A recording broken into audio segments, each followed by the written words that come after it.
Welcome to the Saving with Steve show, where we talk about the ins and outs of money. Pretty much everything under the sun relates to you having a happier, healthy relationship with money. That's the important part. Now, my name is Steve Sexton. I want to thank you for joining us. I love and I would love on you for sharing us with our friends, your family, your associates.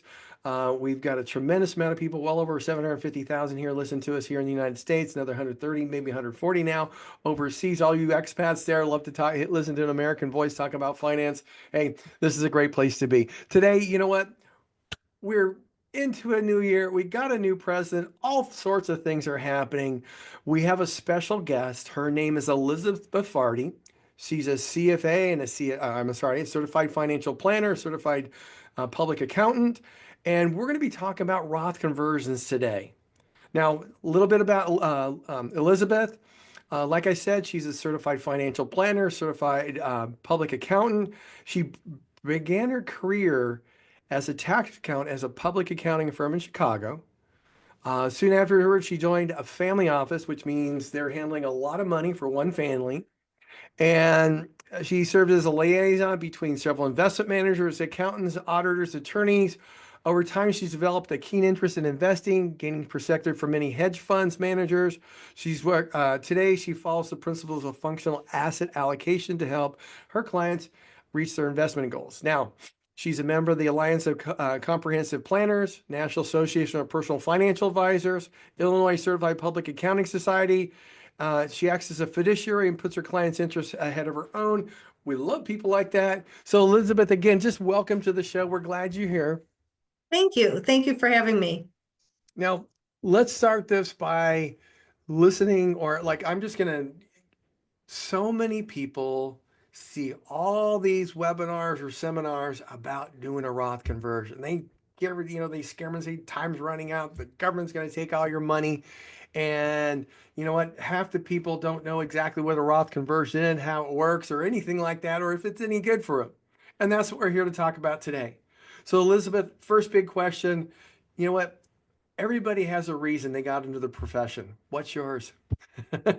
Mine is that I feel like I have somewhat of a unique ability to be able to distill down a lot of these complex subjects, hopefully into English. So when I worked for the family office, the people running the hedge funds, they ran hedge funds as a business. And the people running the hedge funds were math geniuses and could do long division in their heads and all that sort of stuff. And the other family members are what I call number phobic. Hated numbers, didn't want anything to do with them. But they wanted to be able to have civil family dinners. And so a big part of my job was be able to translate what the hedge fund people were doing into English so that the number phobic people could understand what was going on. Wow. Actually, I understand that because there's a lot of people who are going to listen to this right here now, and 95% of people go, okay, I get that. That's pretty cool. And there's going to be a small portion like, what'd she say? Yeah, exactly. And you know why I say that? I have family members just like that. You know, Mhm. you 1 + 2 is 3. You're like, okay, could you do that again for me? And that's cool. It's not making fun of it. It's just the way it is because some people are brilliant at certain things and some aren't at others. So let's start with just what's a Roth conversion? So a Roth conversion is different than a Roth contribution, two very different things. So a Roth contribution is when you put money into a Roth IRA or into your Roth 401k. A conversion is when you're taking it, I'm going to say taking it out, but basically you're converting it from your traditional 401k or your traditional IRA and converting it over to be Roth, to be a Roth IRA or a Roth 401k. So what you're telling us is that, hey, look, all you're really doing is withdrawing the money out of the IRA and you're putting it into a Roth account. And what does the Roth account actually do for them? So the Roth account, basically what it does is it allows whatever you've converted, or generally even whatever you've put into that Roth account, to grow tax-free. And that's different than what happens in a 401k or in your IRA. in your 401k and your IRA, it grows tax deferred. And the difference between the two is that when you pull the money out of your IRA or your 401k, you're going to have to pay tax on that money at some point because you've gotten a deduction for having put it into that account in the first place. With a Roth, whether it's an IRA or a Roth 401k, you're putting the money in tax or after or what they call after tax. So you've already paid money on that, or you've already paid tax on that money, and now when it grows tax free and you pull it out later, there isn't going to be any tax on that money. Okay, so here's the big question. Once they move the money into the Roth IRA, and let's say they're 10, 15 years down the road, and they pass away, okay? And you know what? It's a Roth IRA. The money that comes out of there is tax free. But if you're inheriting it, is there some special things that you need to be doing uh, in order to do that? Because the IRS probably isn't going to let you keep it forever. So whether you inherit, and I'm speaking more of like you as a kid as opposed to you as a spouse.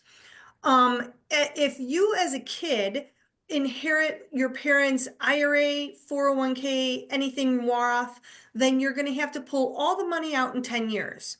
And it doesn't matter if you pull it all out on day one or all out at the end of year 10, you got to pull it all out in 10 years.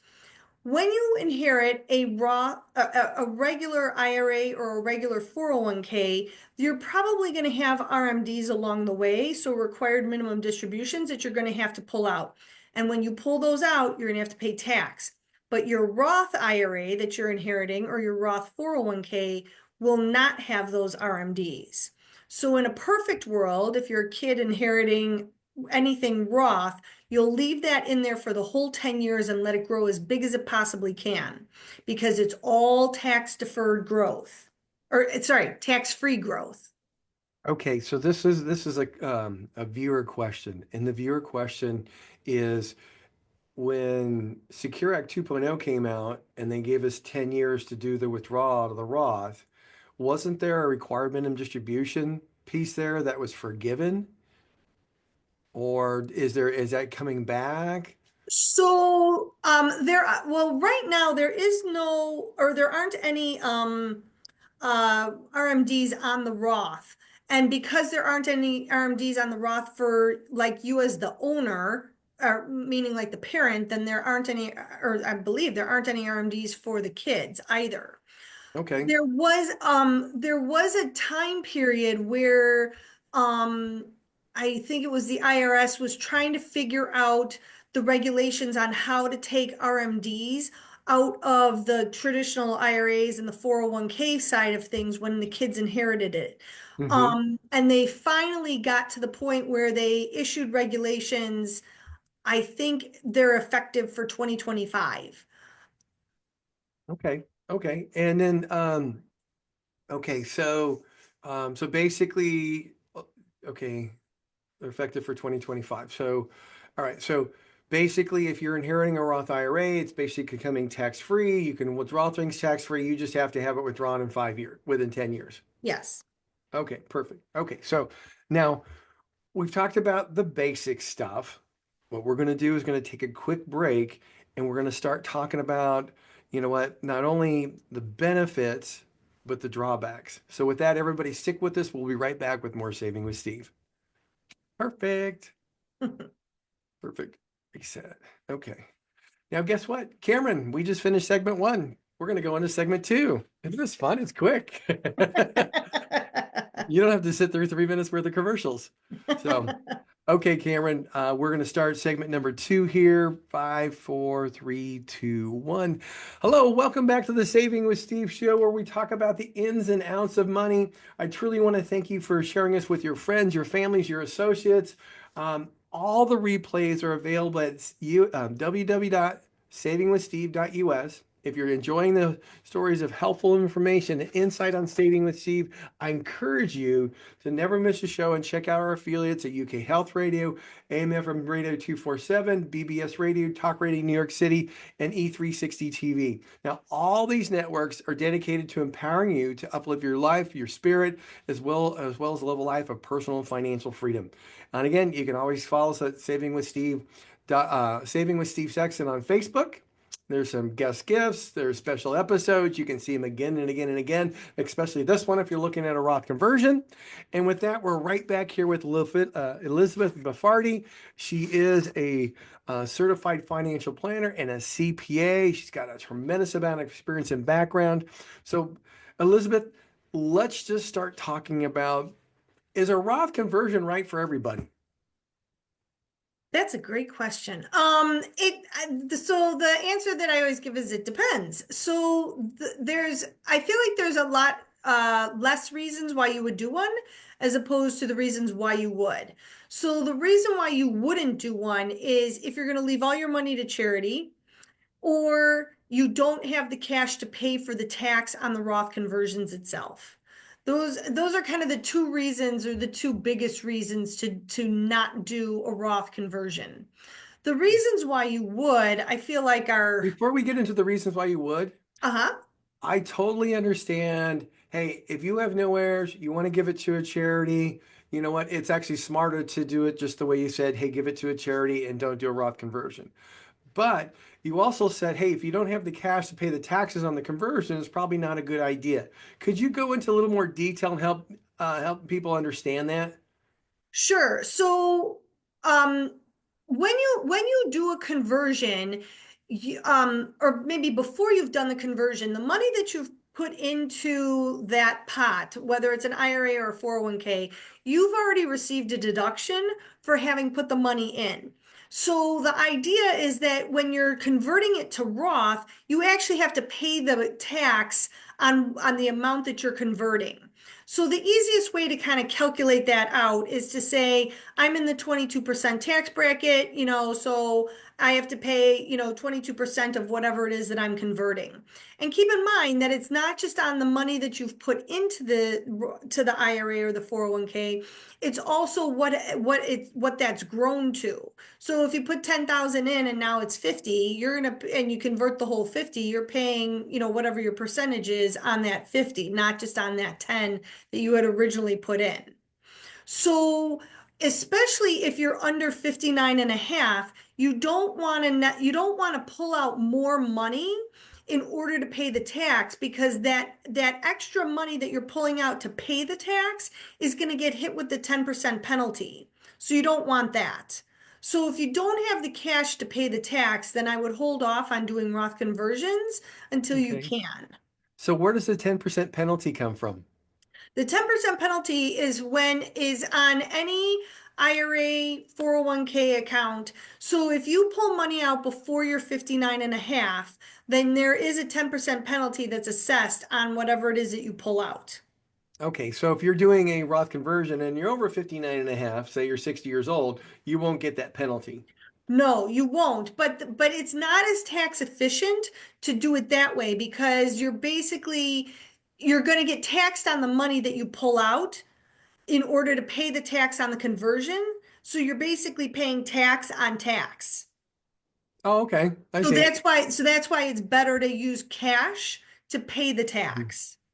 Okay, so if you don't have the cash sitting on the side, it's probably not the best idea to do a conversion if that's your situation. Right.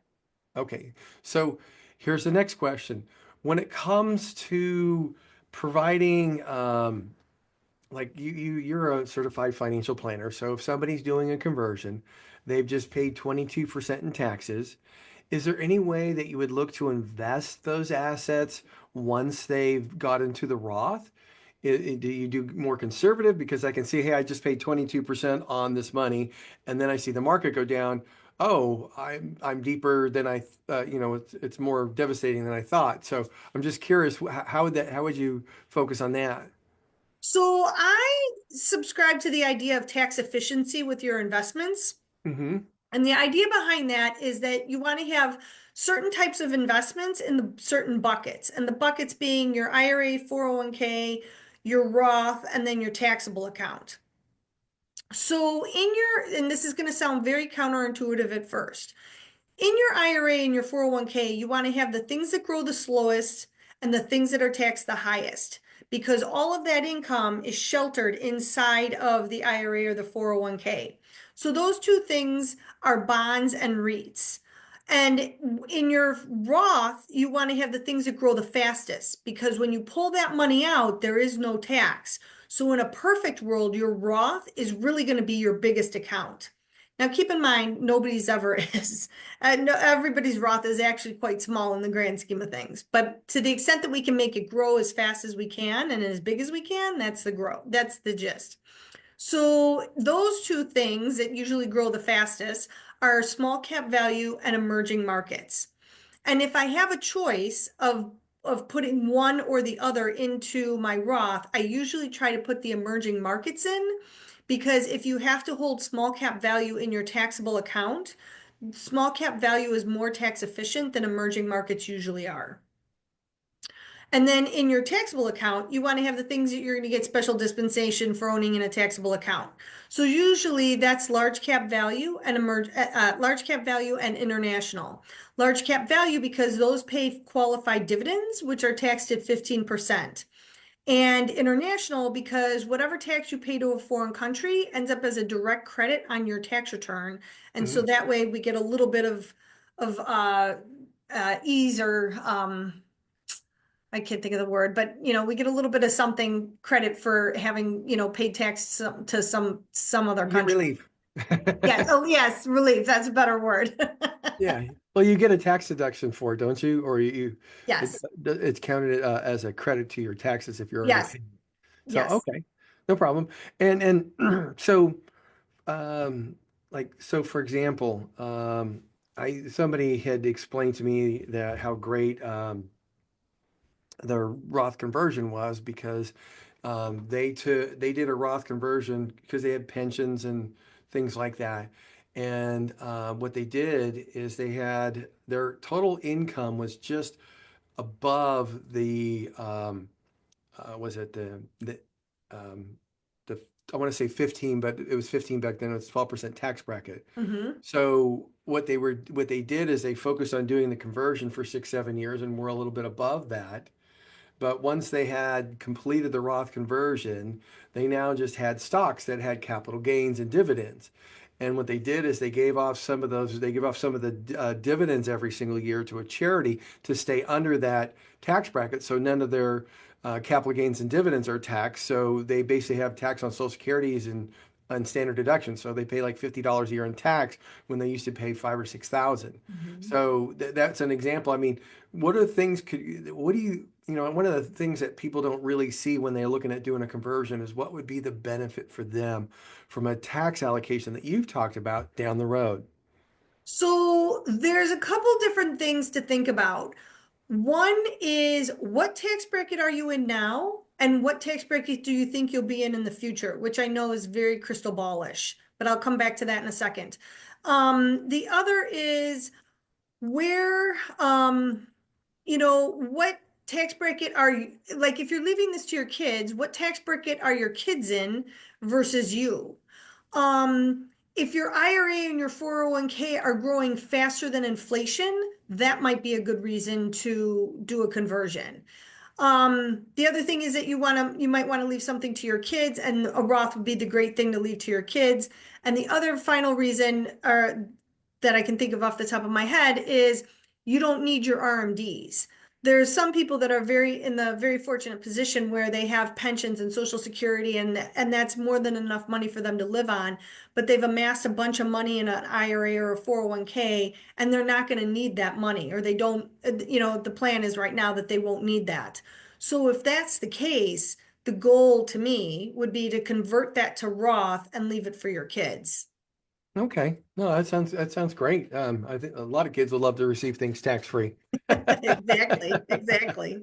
Hey, folks, you're going to need to stick with us. We'll be right back with some more Elizabeth Buffardi, and we're going to be talking some more about Roth conversions. Okay, perfect. Let's see, Cameron, we just finished segment 2. Okay. So let's talk a little bit about some examples that people, you've probably done a few Roth conversions in your time.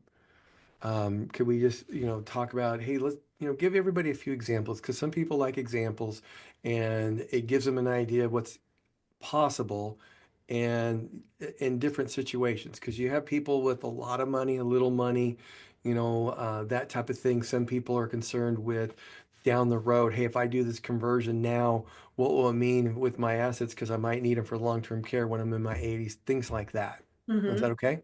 Yep. Okay, perfect. Cameron, here we go. We're going segment 3. 1, 2, 3. Whoop. Hello, welcome back to the Saving with Steve show where we talk about the ins and outs of money. I have Elizabeth Buffardi here. She is a certified financial planner, certified public accountant. Lucky to have the dual threat there. And you know what? Right now, we've been talking about Roth conversions, when to do them, when not to do them, why it makes sense. But now we want to give some examples. So, many of you viewers just said, hey, what does it mean to me? I don't really see my scenario here. So, Elizabeth, if you could share some examples of how it benefit people, and then, what, we'll get into the last question, which would be, hey, what, my concern is if I do a conversion now in my, mid 60s, early 70s, what would that mean to me down the road when I'm in my mid 80s for the situation of maybe needing it for health and stuff like that? Would it make sense then? Okay. Kind of like, is there the age component to making sense to do a conversion? So, Exactly. So if you are a married couple, right now you're theoretically filing joint on your tax return. And what that means is that the tax brackets, and I'm going to say the width of the tax brackets, are about double those of a single person. mhm. So, for example, a single person might go up to $11,000 in the 10% tax bracket, and it would be 22,000 for a married couple. When one spouse passes, a lot of times your income doesn't necessarily get cut in half because you may have, survivor benefits with a pension, or your Social Security may be cut, but it's not necessarily going to be cut in half. Um, but you still have, but depending on, how many IRAs and 401ks and everything else you have, then that doesn't necessarily mean that the RMDs get cut in half. You still have to take RMDs as if you are now you as the surviving spouse are now the owner of your former spouse's IRAs and 401ks, plus whatever you have to take as well. So your income doesn't get cut in half. But the problem is that when you're now the surviving spouse, and say you even have 3/4 of the income that you had from before, you're going to be in at least a higher tax bracket, if not too higher than where you were when you were married filing joint. So to me, that's a huge reason in and of itself to do Roth conversions, even if you're in your 60s or your 70s, because those RMDs can push you into a different tax bracket. The other reason to do them is for your kids. If you don't need those RMDs and you want to leave something to your kids, and now your kids are inheriting this money, you know, that's a great thing for your kids. Your kids will love you later if they don't already love you now. And then the other reason that you had mentioned about, what if I need this for long-term care? So there's one theory of thought that, oh, if I needed my IRA or my 401k for long-term care, I would just pull it out. I'd probably have huge medical expenses, and theoretically none of it'll get taxed anyways. And that is one theory, but it also depends on how fast you're pulling it out versus what are these medical expenses. So if you have a little bit in all the buckets, meaning some in your IRA, some in some Roth, and then some in your taxable, you can kind of pick and choose where you're pulling the money from in order to attempt to keep your taxes low. Okay. So, in other words, if you're creating a tax allocation, just like an investment allocation to keep your taxes low, just like you would keep your risk low by diversification. Exactly. Okay, perfect, perfect, sir, perfect. Now, um, now I know we're talking about Roth conversions. Everybody asks, Steve, what are the alternatives to doing a Roth conversions? Is there other things that we could do that would create a tax-free environment for my heirs or even myself? Do you know of anything that might be there, Elizabeth? Ooh. The The only other thing that I can think of off the top of my head is an HSA. So that's a health savings account. So if you're in a high deductible healthcare plan, then you can put in money to an HSA. And what I tell all my younger clients is that if you're going to do an HSA, in a perfect world, you'll put the money in, let it grow, and never touch it until you hit retirement. Now, granted, the world's not perfect, so sometimes you do have to touch it. But in a perfect world, that's what you would do. Your heirs, because an HSA is just like any sort of retirement account, you have to put a beneficiary on it. And so I would use, your spouse, if you're married, as your primary beneficiary, but then your kids as your secondary beneficiaries. Um, and if you go and the kids inherit that, then that's another way for them to be able to use that money as medical expense money without having to pay tax on it, because an HSA is sort of the triple threat of all retirement accounts. When you put the money in, you get a deduction for it. When it grows, it all grows tax sheltered and actually tax free. And when you pull the money out, assuming you use it all for medical expenses, when you pull it out, there is no tax on what you pull out. If you use it for other stuff, then there's a 10% penalty. Oh, But if you use it for medical expenses, there's no tax on it. okay, so I have to ask the big question here. I've got probably 40, 45, maybe 50 emails saying, hey, if I were to take out my required minimum distribution, can I put it into a Roth IRA after I pay the taxes? So you can't necessarily put it into a Roth unless you're still working. But what I've done for several clients is I've said, okay, I have to take out whatever the number is, $5,000, $10,000, whatever the number is. And what I've done for a lot of my clients is I've said, okay, well, if we do a conversion on that money or do a Roth conversion, then we can use that $5,000 or $10,000 or whatever the RMD is in order to pay the tax on the conversion. So I'll do a tax projection for a lot of my clients to say, okay, if we do a conversion, if we've got this RMD, where does that get us as far as the tax brackets go? And then if we do a conversion, will that conversion throw us into a different tax bracket or not? And assuming, especially if it doesn't, and we're going to be able to stay in the same tax bracket that we would have normally been in, then I'll take that 10, whatever that RMD is, my proverbial 10,000, and use that as my tax money. Like you have to take the money out of the account, and then some brokerage houses will let you do 99% withholding and that kind of thing, and some will only allow you to do 10. But either way, that money will basically is gonna go to the Fed for your taxes, and then you do the conversion, because there's an order to operations of how you do these things. You have to do a qualified charitable distribution first, an RMD second, and a Roth conversion third. I see. Okay. Um, now let's breach the subject here of a backdoor Roth. Everybody's Mhm. heard the term. I've heard so many different examples from even from different advisors about how it works. So can we just take the next minute and a half or so of this segment and talk about the backdoor Roth? Right. So backdoor Roth is when so in order to put money to make a contribution into a Roth IRA, your AGI has to be under, I think it's 230,000 for 2024 and 146,000 for 2024 as a single person.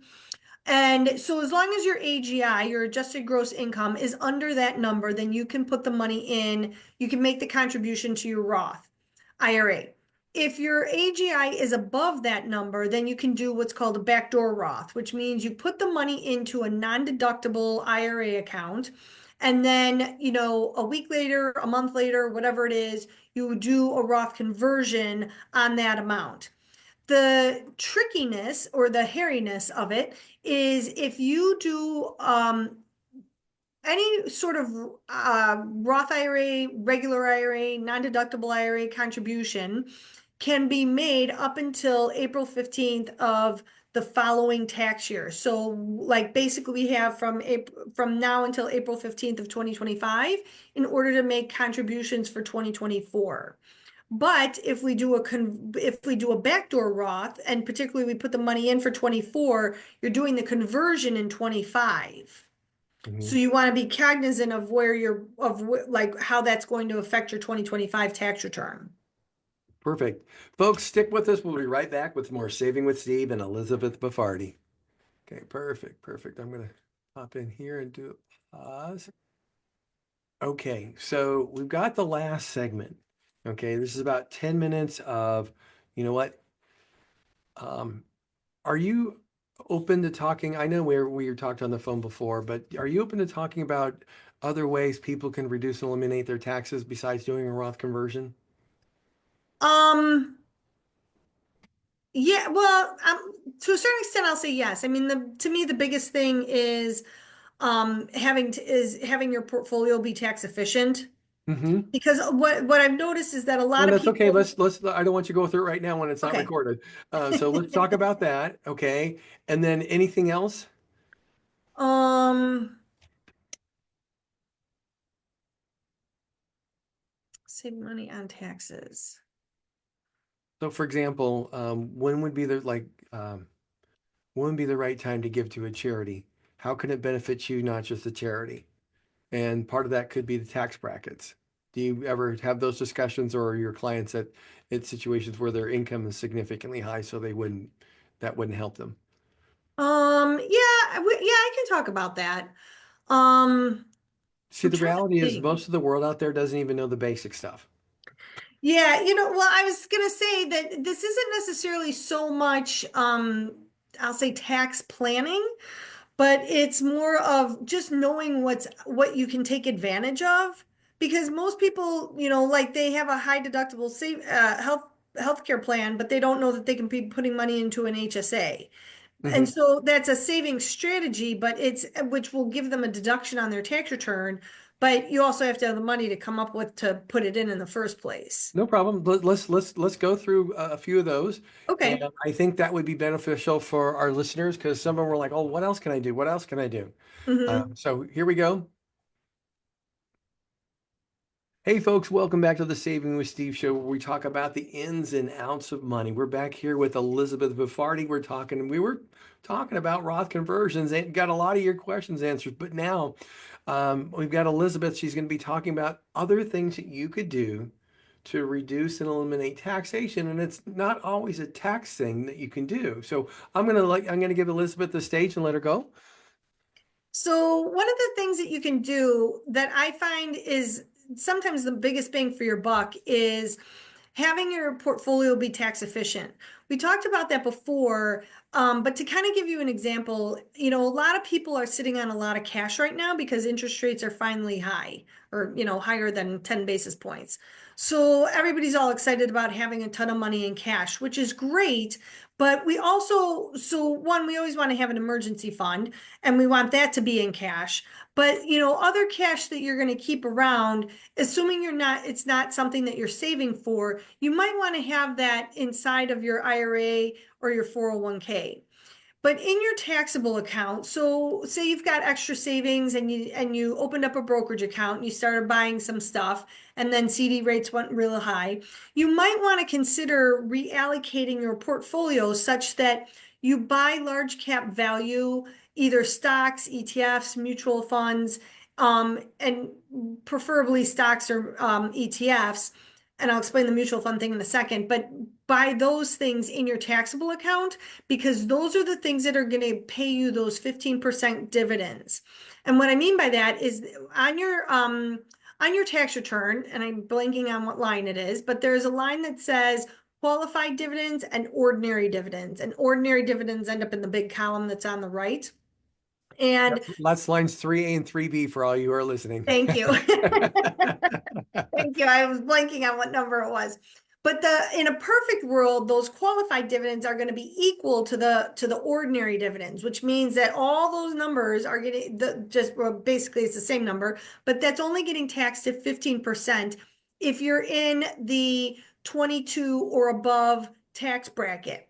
If you're in the 10 or the 12% tax bracket, those qualified dividends get taxed at 0.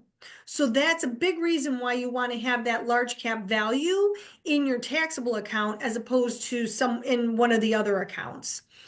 The other thing, going back to the mutual funds, in a perfect world, you're going to have an ETF in there as opposed to a mutual fund. So an ETF is an exchange traded fund.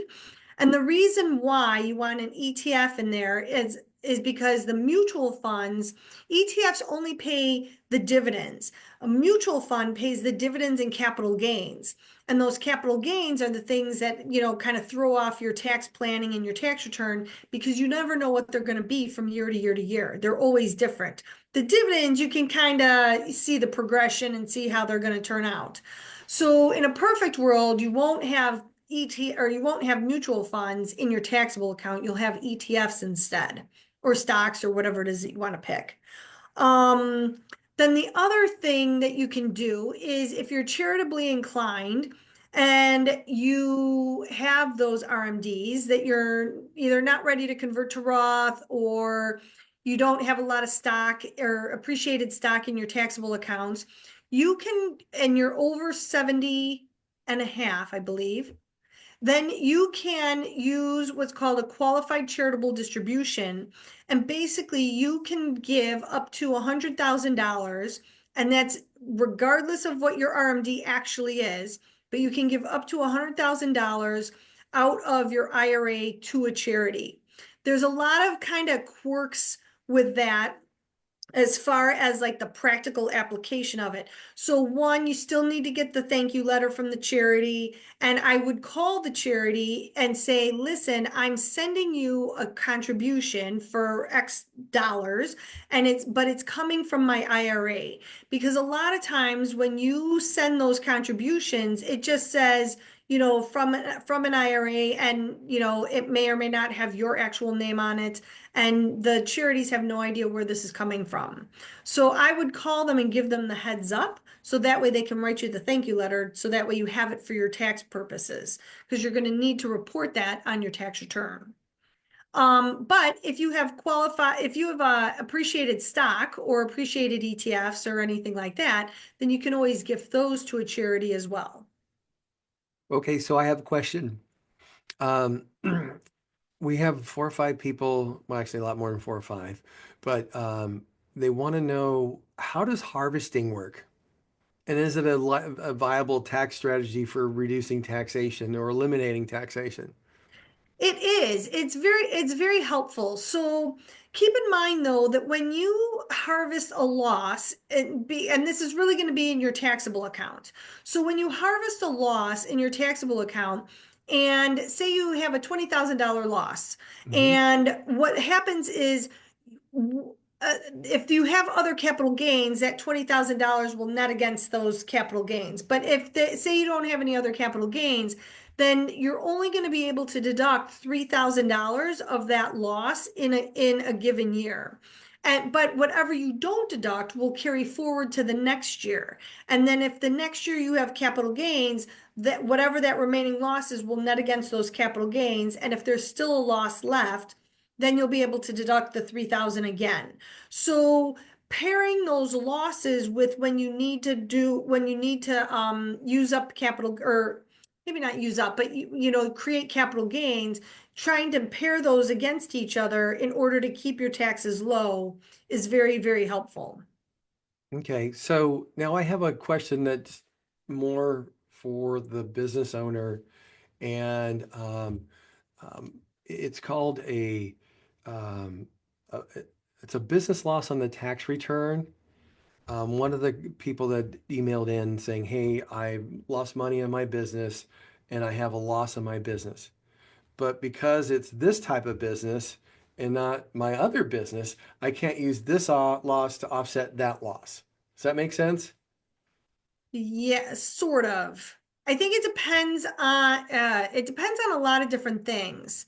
Um, and I'm trying to think, like trying to come up with a good example. But the general gist that I can give you, or general rule, is that when you're active in a business, and then you have, say you're a passive investor in another business, and the passive business doesn't has losses, but the active business has, I'll say, gains or income or whatever term you want to use.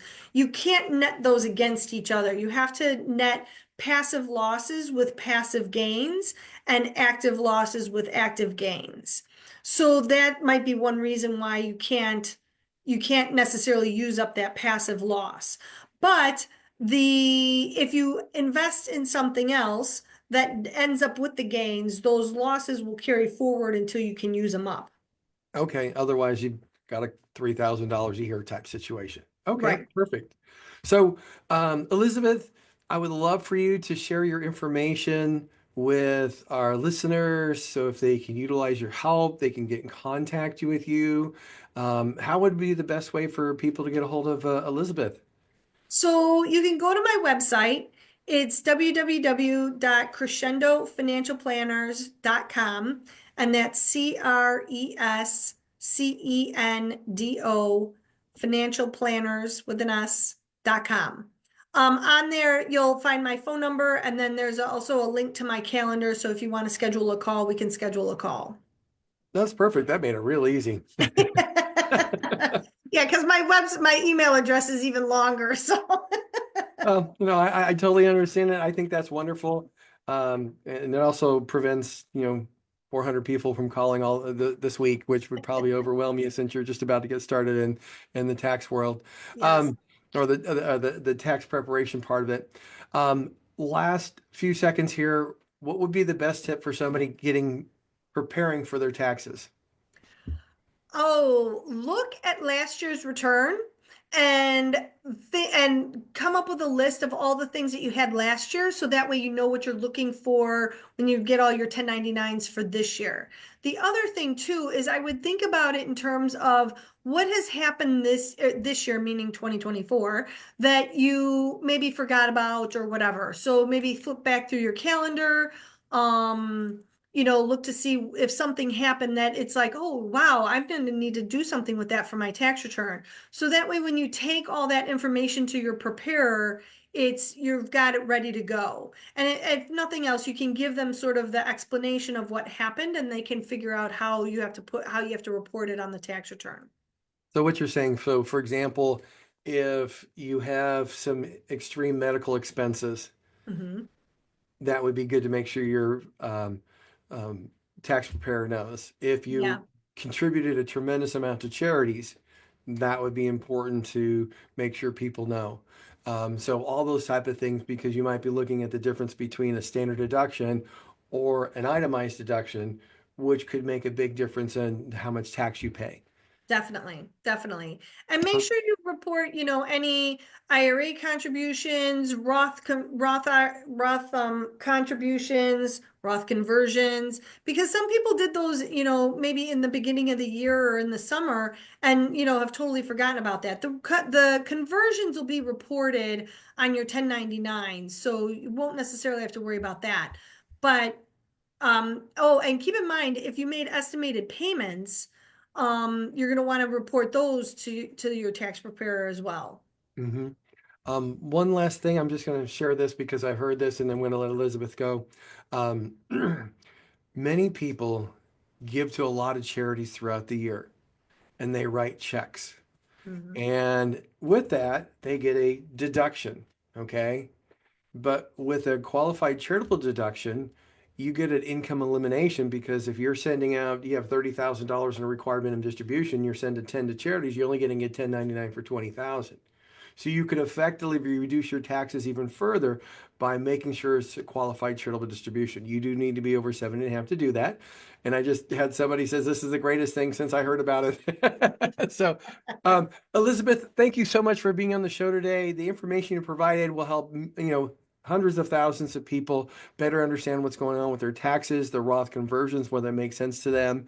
And again, thank you for being with us with Saving with Steve, folks. You're going to see this episode up on the website in a couple of weeks, and you're going to be able to listen to her live. So with that, thank you so much for being with us today, Elizabeth. Thank you very much for having me. Perfect. Okay, I just want to stop right there, and then I'm going to do my exit. Then I have another little segment that I do myself. So, hey, thank you so very much for being with us. Like I said, you'll receive a copy of the unedited portion in in about 2 weeks. You will also receive, you'll receive it pretty soon, the graphic. So if you want to put it on your website, share it. Hey, I was on Saving with Steve, that type of thing. If you have a PR person, um, you can write whatever you like and cut it up any way you like. So it's up to you. Some people use these 2-minute segments all over the place and it helps them. So it's up to you. Yeah. With that, I want to thank you so much. All you really need to do is say goodbye on Zoom. And if things go real well, we'll probably have you back sometime in September, October. All right, that sounds great. Thank you so much for having me. I really appreciate it. You're welcome. You did very, very well. You know what? Most people, when it's their first or second time, they kind of stutter a little bit, and you didn't have a problem. And Oh, I love good. the fact that you just took a moment to think, because some people don't, and they blurt, and it's like, oh, don't do that. Yeah, exactly. Oh yeah, All no, right. I had somebody blurt something out a while back that was similar to your field, and they just blurted it out with kind of, you can tell they didn't think, and I even knew it was wrong, and she had to kind of correct herself. We had to edit that out, but it's no fun sitting on Facebook with a thing like that. So, um, all right, you have a good day. Thank you so much. Thank you very much. Bye. Bye. Okay. Folks, that was Elizabeth Buffardi. That was just wonderful. And you know what? If you want to get a hold of her, her information will be on the savingwithsteve.us website. And you know what? If you'll stick with us, we're going to be right back with a little bit more Saving with Steve. Mhm,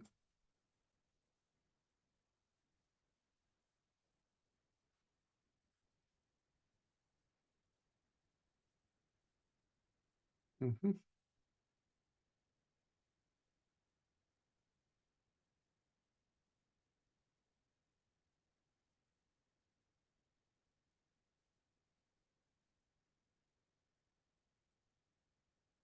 Hello, folks. Welcome to the Saving with Steve show, where we talk about the ins and outs of money, everything that, under the sun with money to hopefully make sure you have a, more profitable spiritual life when it comes to money. Now, next, you know what? Most of you probably heard of me talk about Warren Buffett a few times. You know what? He's the most prolific investor of all time. Most of his friends are billionaires that have been sitting on the sidelines waiting for something to happen. Well, see, they focus on things like market capitalization versus GDP, market capitalization versus US debt, price earnings ratios per sector, price earnings versus the benchmark arena. And if you're, minding the details, they're also looking at geopolitics, interest rates, soft money rates, Fed changes, policy changes. They look at things like deregulation, especially in the energy and banking, and also the tariff situation that we might be dealing with here, certainly. And you know what?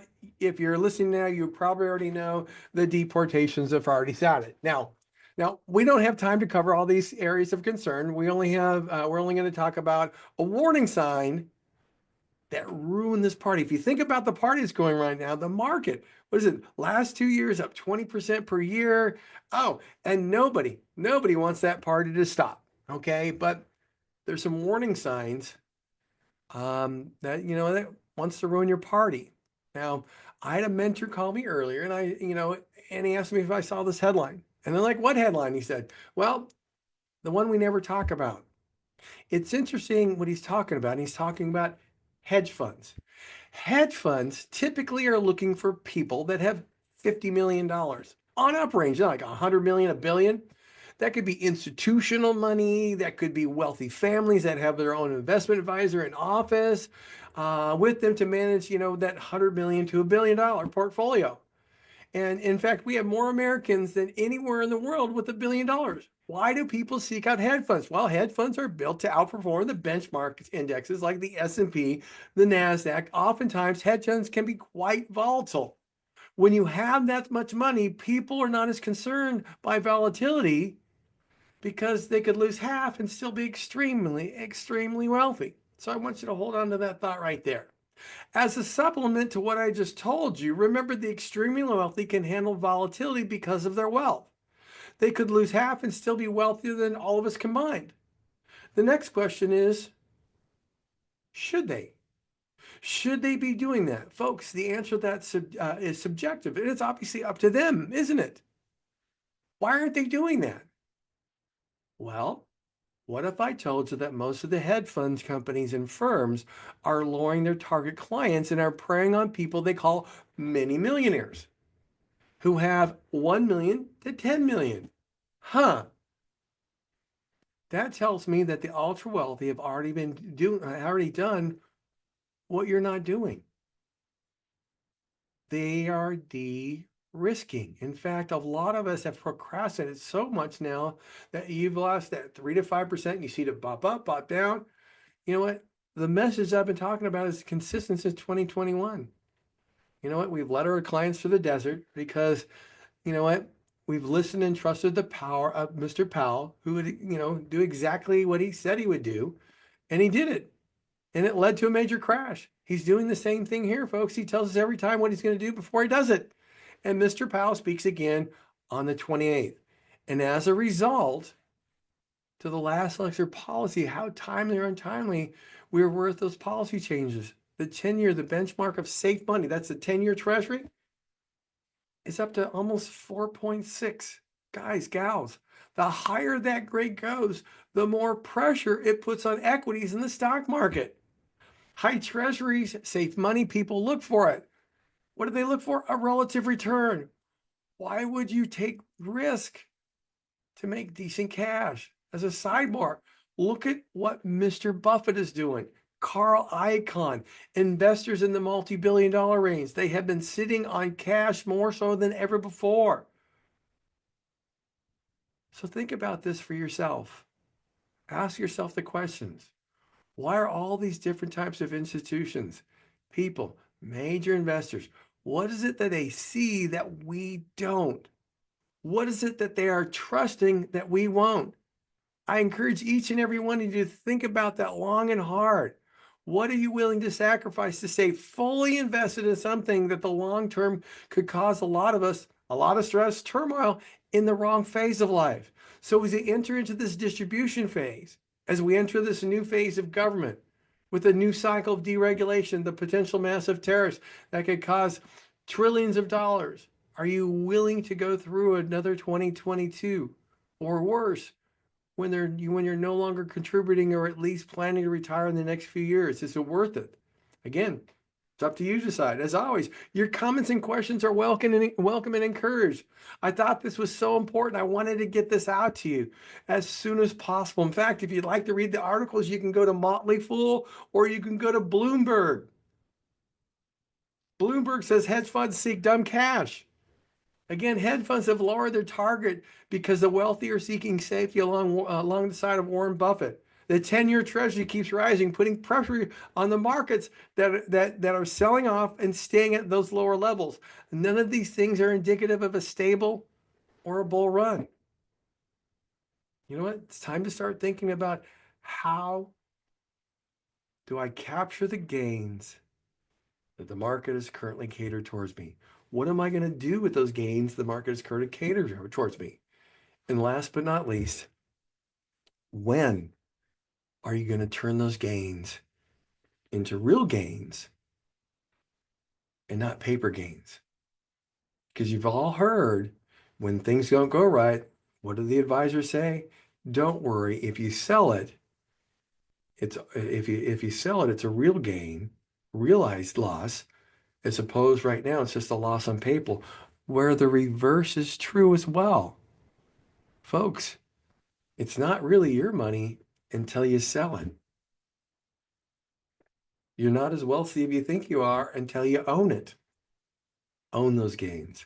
Again, folks, your comments and questions are welcome and encouraged. I want to thank you for joining us today here on Saving with Steve. And you know what? We'll look forward to seeing you and speaking with you very, very soon. Have a great week. Again, I want to thank you for joining us here on Saving with Steve.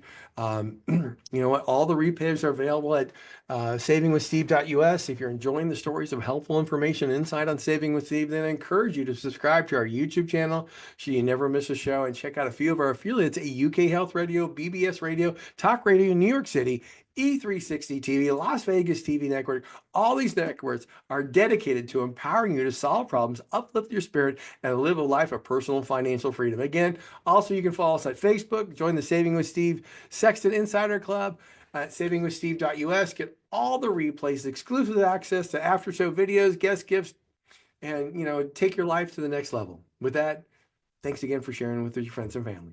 We'll talk to you soon. Bye-bye. Okay, there we go.